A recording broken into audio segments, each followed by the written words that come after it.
Well, good morning. It's me, your host of the party, Kenny Polcari. And as you can see, here I am in downtown New York City. I was going to do this outside this morning and broadcast you live from the Hudson River, but you know what? It's 40 degrees outside. So I am sticking inside. Although you can see it is a beautiful day here in New York City, and that is Battery Park across the way.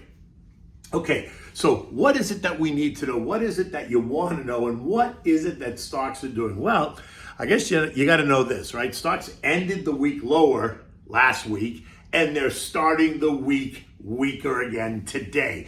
10-year treasuries are now once again yielding above 5% this morning. The war in Israel is going to intensify this week. Stocks in Europe are all lower this morning. It's a big earnings week. 30% of the S&P is due to report this week. And what do we have for dinner? Well, we're going to try the Fusilli with crème de Zucca. We'll get to that in a moment. And the beating just won't quit. Stocks and bonds got hammered again last week and on Friday, culminating a disastrous week for investors. Bonds got whacked as well, sending the 10-year yield above 5% last week, if only for a moment. The 30-year hit 5.10%, while conventional mortgages kissed 8%, causing even more angst in the markets. On Friday, the Dow lost 290 points or 0.9%. The S&P down 55 or 1.3%. The Nasdaq down 202 points or 1.5%. The Russell lost 22 points or 1.3%, all while the transports gained 15 points or 0.1%. There's always an outlier, right? There's always someone that doesn't follow the crowd. It was a litany of things that are coming to a head. It's mixed earnings, rising bond yields, it's the DC chaos, it's Fed policy and interest rates, it's a test of and then a key technical break in the S&P, think 4233.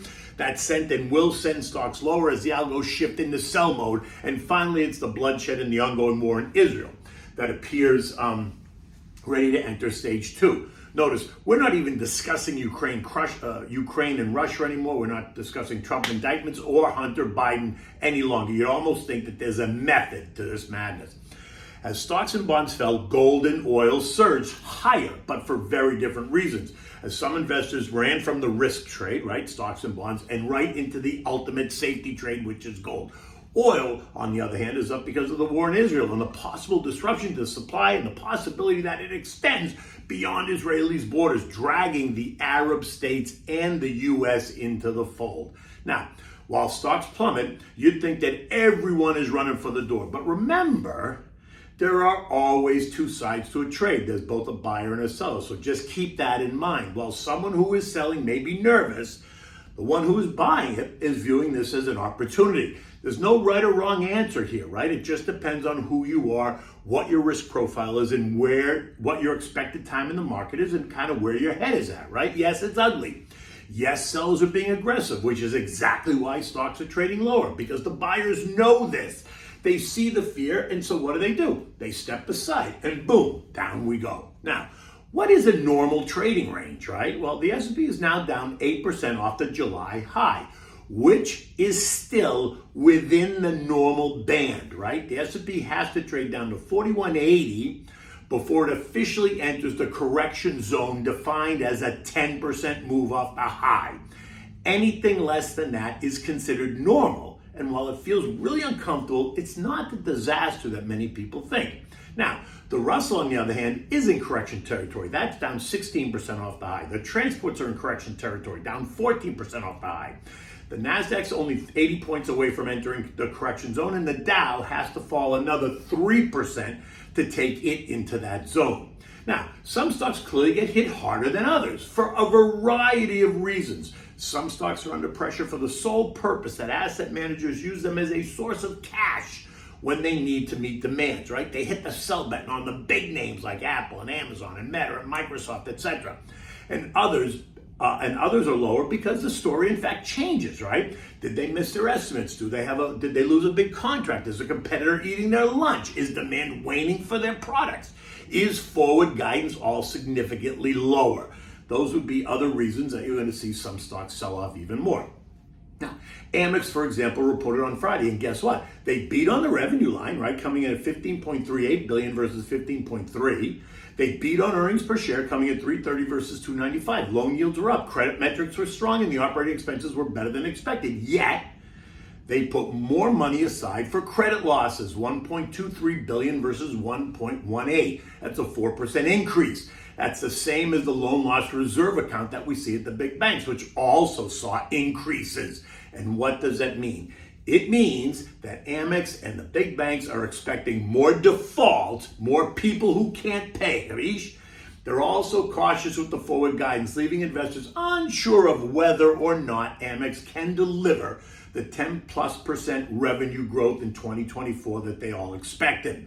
So American Express fell by 4.6% on Friday, and that dragged the whole group down. Capital One down 2.7%, Discover down 2.9%, Visa was down 1%, MasterCard down 1.3%, PayPal down 2.6%. Now, clearly the overall tone of the market did not help.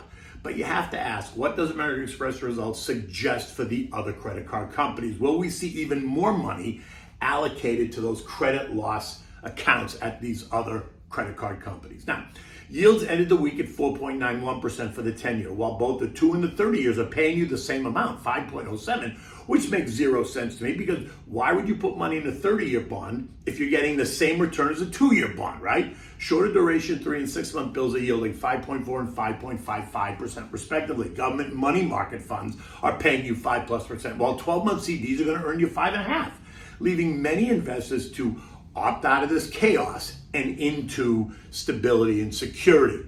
As you would expect, every sector was lower. Tech, financials, consumer discretionary, energy, all down better than 1.5%. Basic materials lost 1.2%, industrials, utilities, communications down 1%, and the other sectors, consumer staples, healthcare, and real estate, were down less, about 0.5%. The contra trade, they did better, as you would expect, right? The VIX was up 1.45%, leaving it up 29% on the week. The VIXI rose by 0.8%, leaving it up 9.6% on the week. The DOG was up 0.9%. The PSQ was up 1.5%, and the SH was up 1.3%.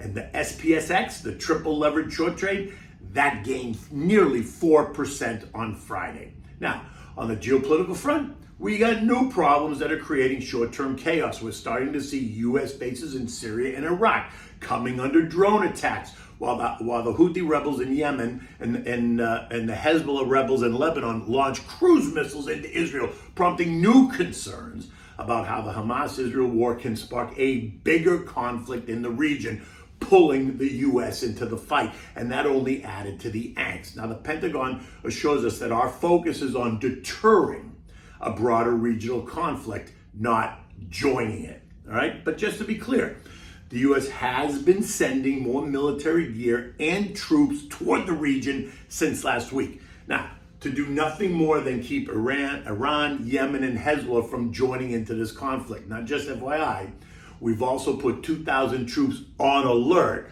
for possible deployment. So what does that tell you, right? Now, gold rose $12 on Friday to end the week at $19.94 an ounce. This morning, it's down $2 at $19.92. Again, it's the ultimate safety play as the conflict intensifies. We're now up and through resistance at 1985. This now becomes support, and this suggests that with further unrest across the Middle East, we could see gold move even higher, right? 2028 is the next kind of resistance stops, and beyond that, we got 2100. Here we come. Now, to be clear, if the unrest across Israel and the Middle East settles down, then gold is going to retrace very quickly.